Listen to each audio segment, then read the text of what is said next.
Hi to Meemaw's babies. Are you ready for the next story? I know you know the story, but we'll get this down on paper. Ready? Are you ready for this story, Aggie? Agnes, how'd you get that on your nose? All right. The Adventures of Iggy, Phoebe, and Meemaw. And this is how Meemaw got her dragon. I got a dragon. All right. You're going to let me do this. Agnes, you got to lay down. It's so hard to do anything. No, I know. You will eat when I'm done. Iggy and Ambrose and Phoebe and Agatha spent many happy days playing on the farm. Unlike children, dragons grow quickly, kind of like puppies and kittens, and especially baby birds who must be able to fly from the nest at a young age. There are bad-intentioned people who capture baby dragons and raise them to keep chained to a treasure to protect it. Dragons who are raised that way tend to be the mean ones, since they aren't loved and watched over by their mothers. They mostly sit alone in caves and dungeons and become sad and angry and very unpredictable. Nobody who grows up alone and in the dark is happy. It's almost impossible. That's why it was so important to Nessie that Meemaw watch over her babies closely, and why Meemaw kept such a careful eye on them. The dragons and children played hard, and when the baby dragons hopped as high as they could and flapped their wings, Iggy and Phoebe also hopped and flapped their arms. When the dragons ran as fast as they could, flapping hard, Iggy and Phoebe ran after them. They grew to be very fast and strong children from trying to keep up with strong baby dragons. One day, when Ambrose was running as quickly as he could, flapping his wings, he lifted off the ground and flew from Iggy's driveway clear over to the paddock where the oldest horses lived. His landing was a little sloppy, but he stood up and he laughed. Amigo, the ancient police horse, was startled from his pile of hay. "Hey ho," Amigo cried. "There's a baby dragon in my paddock. Don't you breathe any fire, young man, or you will burn my hay to a crisp." "I'm sorry," Ambrose said. "I didn't realize I was actually going to fly. But once I got going, I wasn't sure how to stop." "Ambrose," Meemaw called from the cabin at the top of the hill. "You'd better get up here right now." "Run along, young man," said old Amigo. "Don't vex Meemaw." "I'll try," Ambrose said, and he ran as fast as he could, flapping like crazy, until, much to his surprise, he lifted up into the air and flew back up the hill. The children and Agatha cheered wildly. "I wish I could do that," Agatha said. "Keep trying," Ambrose said. "I sure didn't think I was gonna fly either." So Agatha spent the next few days running and flapping and jumping until finally she lifted up in the air and landed a few paddocks away, right next to old Amigo. "Jiminy Cricket," old Amigo said. "It's raining baby dragons on Locket's meadow." "Agatha," Meemaw called. "Nice work, but get back up here right away." Agatha was so excited she jumped up and down and flapped, and to her surprise, she lifted right up into the air and flew back up the hill. "I did it! I did it!" she shouted. Mama Nessie was very proud indeed when she came to pick up the babies later that day, and both of them flew to greet her. A week or so later, Iggy and Phoebe were able to hop on their dragons' backs and take short flights around the farm, staying as low to the ground as they could to keep Meemaw from totally freaking out about her grandbabies. The children sat on their dragon friends' backs just in front of their wings and wrapped their arms around their necks and held on tight. Whoosh, woof, whoosh, woof. Their wings grew bigger and stronger every single day, especially so because they were carrying the weight of the children on their backs. One day, Nessie came to pick up the babies early. Ambrose and Agatha were getting to be quite large and no longer traveled on Nessie's back, but rather flew right alongside her. "I'm sorry, Meemaw, but we have an emergency," Nessie said. "I found out about a dragon who's trapped in a cave, chained in front of a treasure, and I need to go rescue him. The babies are big enough to travel now, so I'm going to bring them along." "Can we come?" Iggy asked. "Oh no," Meemaw said. "It sounds dangerous." "Please," Ambrose and Agatha begged. "The babies are coming with me, but they will be watching from a safe distance," Nessie said. They aren't going anywhere without me, Meemaw said. Well, then you come along too, Nessie said. Hop on.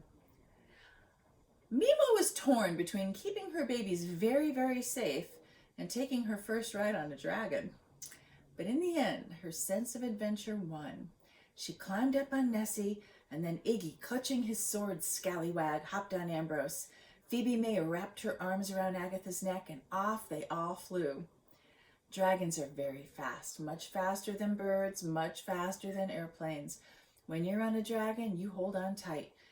And for your first few long rides, you may even keep your eyes squeezed tightly closed because it feels like you're riding on the fastest roller coaster ever invented. Iggy and Phoebe and Meemaw flew all the way to Scotland in a matter of just minutes, and none of them even opened their eyes once until they landed in a grassy field near the bottom of a cliff. Now, all of you stay right here until I find out what's going on, Nessie said. I believe the cave is somewhere in these cliffs. Meemaw slid off Nessie's back and fell right to the ground, landing on her bottom. She was dizzy from the ride. Iggy and Phoebe May laughed at her, but when they slid off their dragons, they did the exact same thing. Bump, bump. Iggy flopped right onto his back. Wow, he said, that was crazy. The sky is still spinning. Phoebe May flopped onto her back too. Oh boy, she said, I think I'll just lay here for a few minutes. Meemaw was watching the sky. Nessie had flown over the top of the cliff, and all was silent, but only for a moment.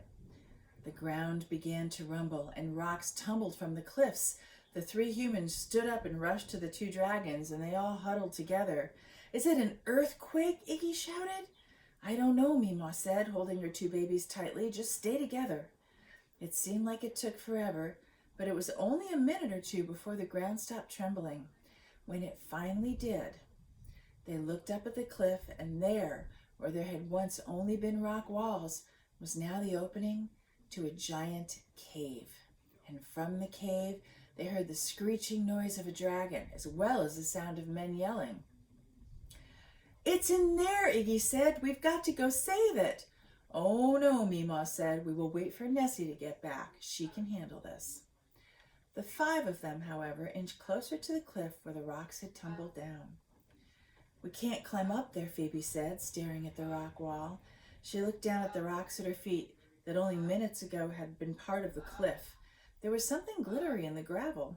She reached down and dug it out. It was a shiny brass key. She started to show it to Meemaw, but just then a huge scream came from the cave, almost as if a dragon was in pain.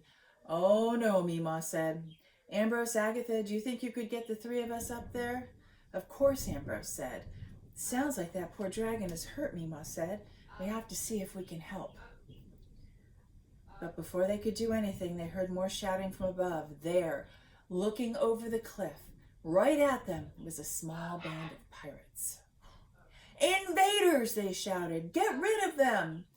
They have crossbows, Iggy shouted. Crawl underneath us, Agatha said. But what about you, Phoebe asked. They're going to shoot you. Arrows can't get through our scales, Ambrose said. Just do it fast. And the three humans crawled beneath the dragons and curled up tightly. They listened as the arrows rained down on the dragons above them, then bounced off and fell to the ground. Whatever you do, Meemaw said to her grandchildren, do not tell your mother what happened today. She will never let me watch you again. Finally, one of the men shouted, We need more arrows! Another one answered, We don't have any more! Which was unfortunate for them, because at that moment, Nessie came flying over the top of the cliff, and oh, was she mad. She screeched when she saw the predicament her babies and her human friends were in, and she dove for the cave opening, opened her mouth wide, and blew bright orange flames towards the pirates, who screamed and raced back into the cave. She screamed again and dove inside after them. Let's go, Meemaw said. Where? Ambrose asked. To help your mother, Meemaw replied. Iggy, who was often brave, but especially so when someone else was in trouble, climbed right up onto his dragon, clutching his sword, and Meemaw hopped on behind him. Phoebe May, who was always brave, even when it was dangerous, climbed onto Agatha, and they all held on tight as their dragons flew almost straight up into the air, landing just inside the opening of the cliff, on the cave on the cliff. It was a gigantic cave, and there were about a dozen pirates running in all directions, trying to get away from the enraged Nessie dragon. Some of them disappeared into smaller tunnels. Others ran back and forth, looking for a way to escape. Iggy was anxious to use Scallywag in battle, but Meemaw held him back. She pointed to the green dragon chained to the wall, screaming loudly as Nessie chased pirates here and there. That's a scene to behold. A dragon chasing pirates all over the inside of a cave. "Look at his foot," Meemaw said. There, lodged in the huge claw of the poor green dragon, was a sword. No wonder he screamed. Everyone else was distracted, so the three of them, with their dragon alongside them, approached the wounded dragon. "Oh, it's okay," Meemaw said. "No one's going to hurt you, I promise." She slowly walked up to the dragon's foot. "I can help you," she said. "Just be brave." The dragon seemed to know what she was going to do, and he scrunched his purple eye closed while Meemaw reached down and pulled with all her might. Out popped the sword, streaked with green dragon's blood. The dragon moaned, then opened one eye. Then he opened the other eye, and one hot tear rolled out of it and into the dirt, where it just steamed. "We have to break open this cuff around his leg," Iggy said. "Maybe with the sword you just pulled out." "Wait," Phoebe said. "Look what I found." She pulled the key from her pocket and ran right up to the dragon's leg and tried the key in the lock. Click! It turned right away, and the metal cuff fell open and dropped to the ground. The dragon was free! He wasted no time. He raced to the door and flew right through and into the sky. Behind him sat a huge treasure chest, and behind the treasure chest, by the looks of the pirate hat poking out just above the top of it, was a pirate.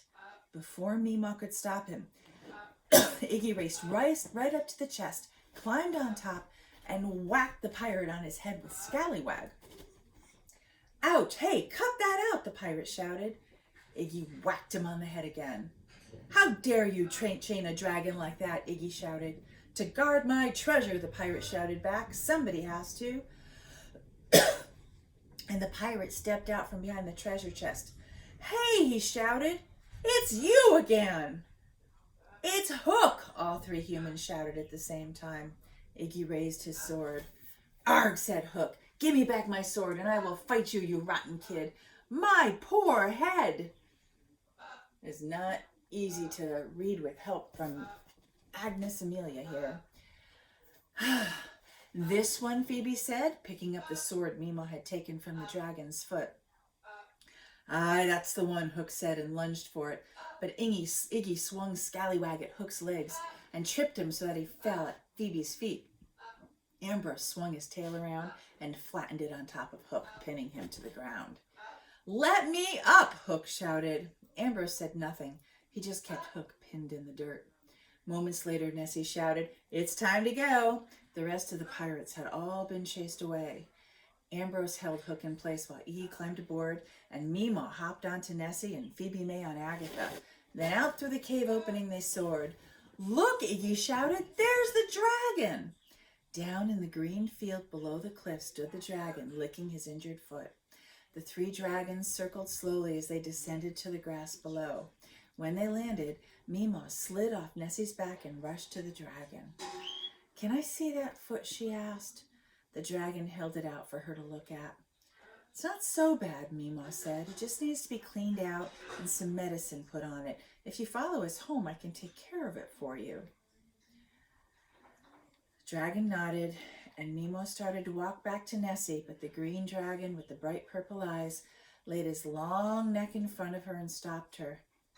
"I can carry you home," he said. Meemaw smiled. "I would be honored," she said. "The honor is mine," the dragon replied, and Meemaw hopped on the back of her new friend, and off they all flew, back to Locket's meadow in Bethany. It only took a few minutes, and when they landed back on the farm, they weren't quite as dizzy as they were on their way out.